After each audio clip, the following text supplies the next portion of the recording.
Philippians and chapter 2. We saw it yesterday, how the Apostle Paul told us to look at the attitude Jesus had, who humbled himself and became a servant, and who did not seek his own. If he sought his own, he would have never left heaven. He left heaven because he wanted others to have what he had, and he was willing to pay any price that others may have what he had. That's the meaning of Christ loved the church and gave himself for it. Many of you who are sitting here, elders and others who are very eager to build the church in your locality, let me ask you a plain, straight question. Are you willing to pay any price to build the church? Whatever God asks of you. I mean, only if God asks of you. Supposing God were to tell you, sell all that you have and give to the poor and come and follow me. Would you do it? Is there a limit to how much you'll obey God? Thus far and no further. That's why you find in your life also, God also says to you, thus far and no further. I won't lead you any further. Now don't misunderstand me. I'm not saying you got to sell all that you have. I haven't sold all that I have. Many years ago, once I did it, when God told me to do it. But not today. But my point is there anything that some area in your life where you will not obey if God tells you to do it? Philippians 2, Jesus was willing to give up everything to build the church. We want to build the church, not paying the price that Jesus paid, and we find we have all types of problems in our church, naturally. Christ gave himself, totally. He gave up everything because he loved the Father so much. And when Paul was concerned about the church in Philippi, to which he was writing, and he says, I want to send somebody to encourage you fellows, to build you up. He looks around at all his co-workers. He's not looking around at believers in the church. He's looking at his co-workers, whom can I send to help these people? And he says in chapter 2, verse 19, I hope in the Lord Jesus to send Timothy to you shortly, so that I may be encouraged when I learn of your condition. Now Timothy was not the oldest of Paul's co-workers. He was much younger than Paul. And there were other co-workers of Paul who were much older than Timothy. Why didn't Paul send one of the more senior, older co-workers? He says, because I don't have anybody else. Listen to that word. I don't have a single one of my co-workers who's got the spirit of Timothy. First of all, he will genuinely be concerned about your welfare, willing to deny himself any extent to seek your good. And secondly, he seeks the interests of Christ. All of them, they all seek after their own interests. They will serve the Lord when it's convenient. They will serve the Lord if it does not disturb their own plans. They will serve the Lord after they have made their own plans for themselves and as an extra serve the Lord. And they don't seek the plans of Christ Jesus. They don't seek the things of Christ. This is a law of God that he gives in the measure in which we have given.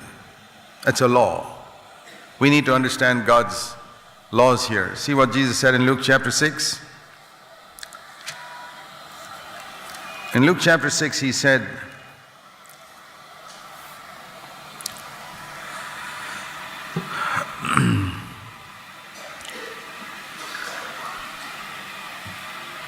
verse 38,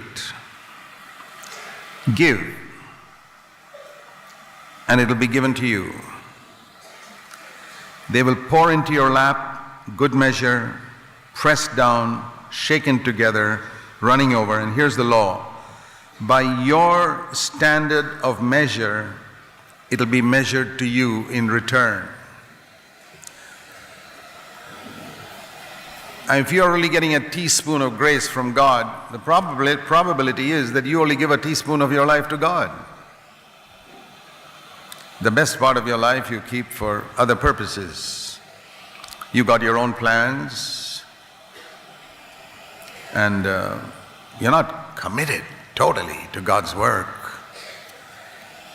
See, many people, their secular job is more important to them than the work of God.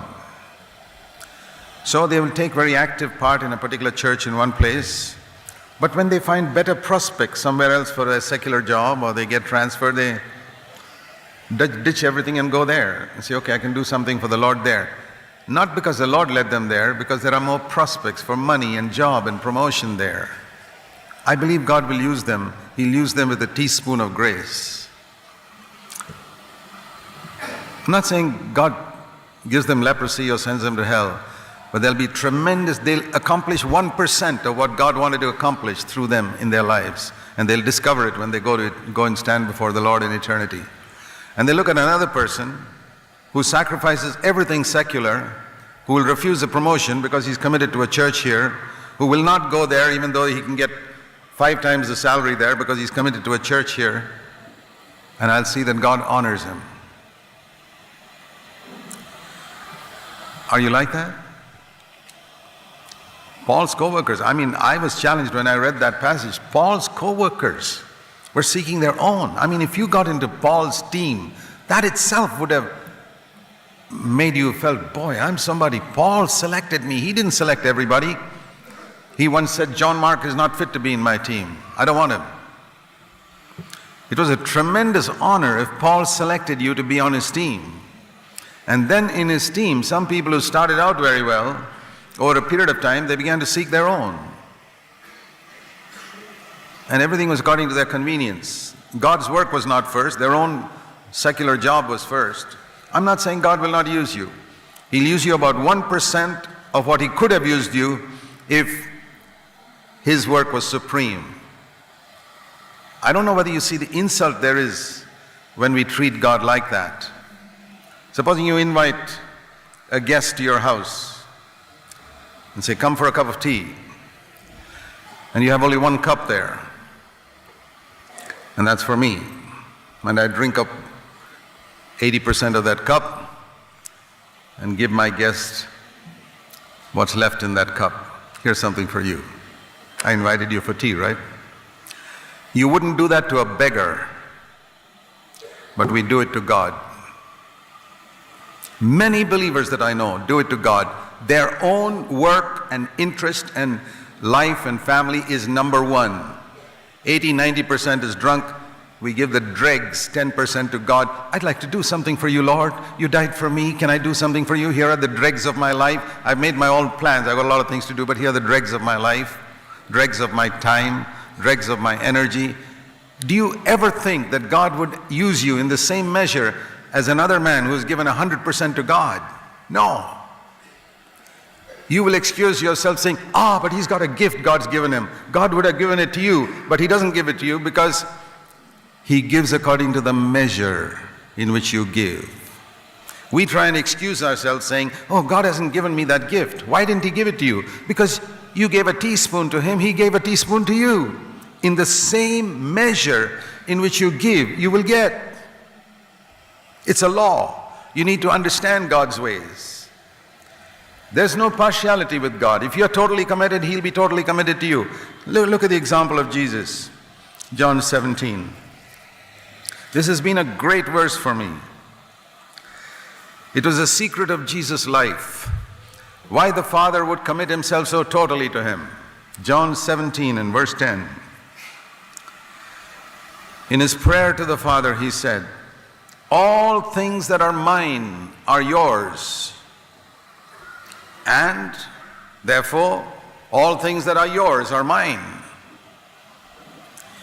Every single thing in Jesus' life, His time, His energy, His help, His money, His everything, His relationships, was God's. He was willing to turn around to His own mother and say, don't interfere with my ministry. How many of you will turn around to your mother and father and say, don't interfere with my ministry? He said that to His mother in John chapter 2. We want to please people. Well, no wonder you get only a teaspoon from God. For Jesus, His Father was everything. All that I have, I don't care whom I offend, all that I have, Father, is yours. And the father said, really? Well, in that case, all that I have is yours too.